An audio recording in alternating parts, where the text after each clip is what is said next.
The first thing you hear at Fort Halcyon at night is not shouting. It's the hum, a low, constant electrical vibration that never sleeps. Floodlights buzzing, generators breathing, the distant rattle of tracked vehicles idling like restless animals behind concrete blast walls. Even after midnight, the base remains awake in fragments, security patrols changing shifts, radios clicking, boots on gravel echoing in irregular patterns. At 01:17 hours, the rain started again, not a storm, just enough to turn the training yard into sludge. That was when they brought her out. She walked between two junior officers, hands behind her back, not cuffed, not restrained, but positioned in a way that made it clear she was not free to leave. Her uniform was clean, too clean for this place. No mud on her boots, no scuffs, no unit patch beyond a plain, unmarked name tape. Morgan. No rank displayed, which was already wrong. A young lieutenant named Aaron Pike watched from the edge of the floodlights. He had been ordered to remain silent, to observe only. Pike was 26, West Point graduate, infantry track, second tour stateside after a year in Kandahar. He was known for discipline, not charisma. The kind of officer who followed regulations even when no one was watching, especially then. And something about this felt off.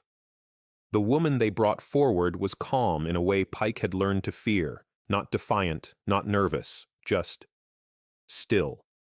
Her eyes tracked everything, the angles of light, the spacing between men, the way boots sank into the mud at different depths, situational awareness, not trainee awareness, combat awareness.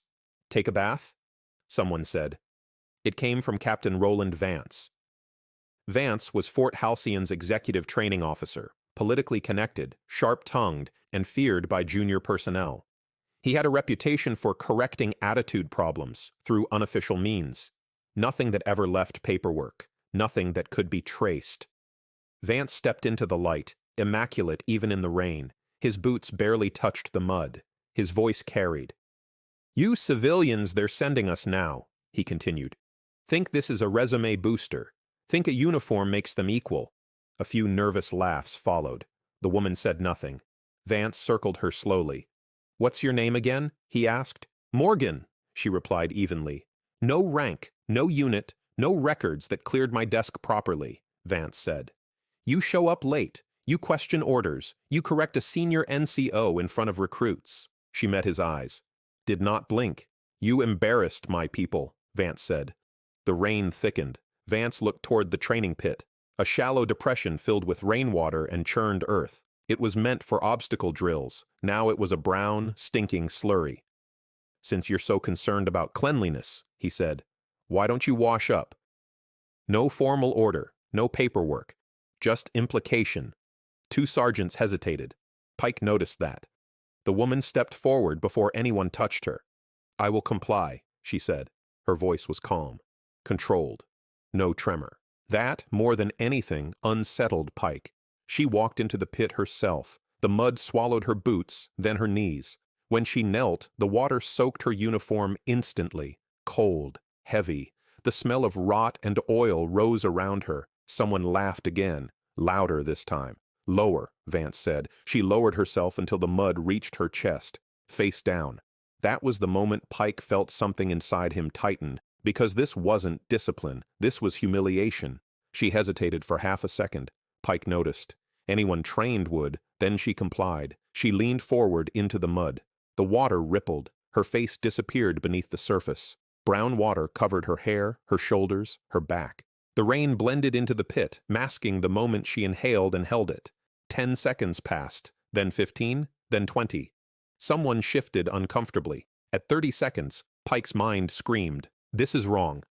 At 40 seconds, she lifted her head. Mud streaked her face. Her eyes were clear, focused. She breathed once, slow and deep, then remained kneeling. Not coughing, not shaking. Vance frowned. "Again," he said. This time she didn't hesitate. She submerged herself fully. Pike counted without meaning to. At 60 seconds, a sergeant stepped forward. "Sir, at ease," Vance snapped. At 90 seconds, Pike's heart hammered. At 2 minutes, the woman rose, calm, controlled, unbroken. Mud dripped from her sleeves. Her hair clung to her face. but her posture never changed, and something shifted in the air. Vance didn't see it yet, but Pike did. This was not a woman being broken. This was someone enduring, and endurance like that had a signature. Vance stepped closer. "You think you're tough?" She met his gaze. "No, sir," she said. "I think you are afraid." Silence fell like a dropped weapon. Vance's face hardened. "You don't get to speak." "Yes, sir," she replied, but the damage was done.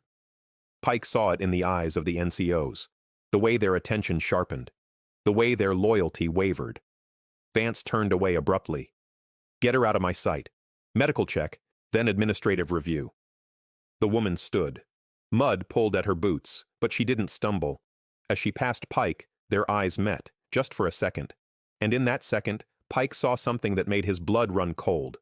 Recognition, not of him, of the situation, as if she had been here before, many times. The file that didn't exist. 2 hours later, Pike sat alone in the admin building, staring at a terminal that kept returning the same error.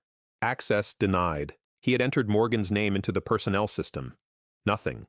No enlistment record, no officer commissioning, no transfer orders. She was a ghost, which made no sense. Even Black Ops units left traces, unless someone wanted them erased. Pike leaned back, exhaled, and tried again, this time using a secure channel his mentor had shown him during his first deployment. A back door meant for contingency verification. The screen blinked, then loaded. Pike froze. The file was not empty. It was sealed. Classification level, cosmic top secret, eyes only. That alone was enough to end a career if mishandled. But one line was visible before the system locked again. Morgan, E. Former status, Naval Special Warfare. Designation, SEAL Service. History, redacted citations, redacted current status, inactive consultant. Pike's throat went dry. SEALs didn't end up nameless on Army bases by accident, and they sure as hell weren't trainees. The night everything broke by morning, rumors had started. Quiet ones, the kind that moved through mess halls and motor pools without ever being spoken aloud. She held her breath for 2 minutes. She didn't flinch. She didn't beg. Pike requested a meeting with his battalion commander. It was denied. Captain Vance, however, requested one with Pike. Immediately, Vance's office was immaculate. Flags aligned, awards polished, the smell of coffee and authority. "You were watching last night," Vance said without preamble. "Yes, sir. You looked uncomfortable." Pike chose his words carefully. "Sir, I believe there may have been a procedural concern." Vance smiled thinly. Concern noted. He leaned forward. "Lieutenant, careers end quietly here. They don't explode. People who understand that go far." Pike held his gaze. "With respect, sir," Pike said, "I believe we made a mistake." Vance's smile vanished. "You believe wrong." The room felt smaller. "Drop it," Vance said. "Or you will join her." Pike stood, saluted, left, but he did not drop it. That night, Pike made a call, a number he had never used, a favor he had been told never to request unless lives were at stake. "This is Lieutenant Aaron Pike," he said when the line connected. "I need verification on a consultant named Morgan." There was a pause, then a voice hardened. "Where is she?" At 14:30 hours the next day, a convoy rolled through Fort Halcyon's gates, unmarked vehicles. No unit insignia. Men and women in plain uniforms stepped out. Not flashy, not loud, just precise. At their center walked a senior Navy commander. He requested Captain Vance by name. The meeting lasted 11 minutes. When the door opened, Vance looked like a man who had just learned gravity could be turned off. The commander stepped outside and addressed the assembled officers. "The individual you mistreated," he said calmly, "served 22 years in Naval Special Warfare, multiple combat deployments, instructor, team leader. She buried more teammates than you've trained recruits." Silence. "She was sent here to evaluate inter-service cooperation failures." Another pause. "You failed." Vance was removed from command that afternoon. Formal investigations followed. Careers ended. Quietly.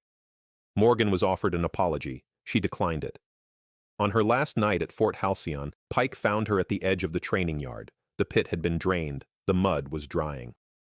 "I'm sorry," Pike said. She nodded.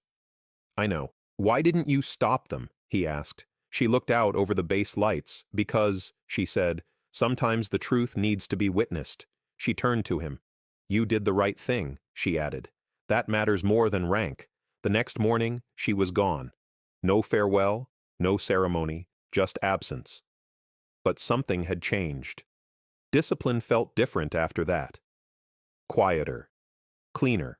More honest. Power tests character. Silence reveals courage. And sometimes, the strongest people endure, not because they are weak, but because they know when truth will speak louder than force. In the military, as in life, true strength is not proven by humiliation, but by integrity when no one is watching.